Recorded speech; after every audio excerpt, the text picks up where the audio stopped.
Sri Meenakshi travels ஒரு பயணிக்கு 15,000 அபராதம் செலுத்தியிருக்காங்க.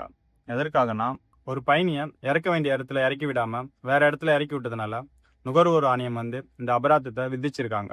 ஒரு பெண் சென்னையிலேருந்து மதுரைக்கு போகிற வழியில கருங்காலக்குடி என்ற ஊருக்கு போகிறாங்க. அந்த ஊர் வந்ததும் என்னை இறக்கி விடுங்க அப்படின்னு சொல்லிட்டு நடத்துனர்கிட்ட சொல்லியிருக்காங்க. ஒரு முறை இல்லை, 2 முறை இல்லை, பல முறை சொல்லியிருக்காங்க. ஆனால் அந்த பஸ்ஸு கருங்காலக்குடி ஸ்டாப்பில் நிற்காம தொடர்ந்து மதுரை வரை சென்றிருக்குது. அதனால் அந்த பெண் எனக்கு மனவேதனையும் தொழிலும் பாதிச்சிருக்கு அப்படின்னு சொல்லி நுகர்வோர் ஆணையத்துக்கிட்ட புகார் அளிச்சிருக்காங்க. அதை விசாரித்த நுகர்வோர் ஆணையம் அந்த டிராவல்ஸுக்கு 15,000 பெனால்ட்டியும் அந்த பணத்தை கொடுக்க தவறினால் வருடத்திற்கு 9% வட்டியும் கட்டணும் அப்படின்னு சொல்லிட்டு உத்தரவிட்டிருக்காங்க. இங்கே எம்டிசி பேருந்தில் சில ஓட்டுநர்கள் அவங்க கை காசு போட்டு பஸ்ஸு வாங்கி ஓட்டுற மாதிரி நல்லா ஜாலியாக ஓட்டிட்டு இருக்காங்க. பஸ் ஸ்டாப் வந்தாலுமே அந்த பஸ் ஸ்டாப்ல நிறுத்துறது கிடையாது. 2 விசில் அடிச்சு நல்லா வேகமா ஓட்டிட்டு போறது. மக்கள் பேருந்துல பயணிக்கவில்லை என்றால் உங்களுக்கு வேலையே இல்லை. அதை நினைச்சு ஓட்டுங்க. நீங்க எத்தனை வாட்டி கம்ப்ளைண்ட் கொடுத்தாலுமே எந்த நடவடிக்கையும் எடுக்கிறது கிடையாது.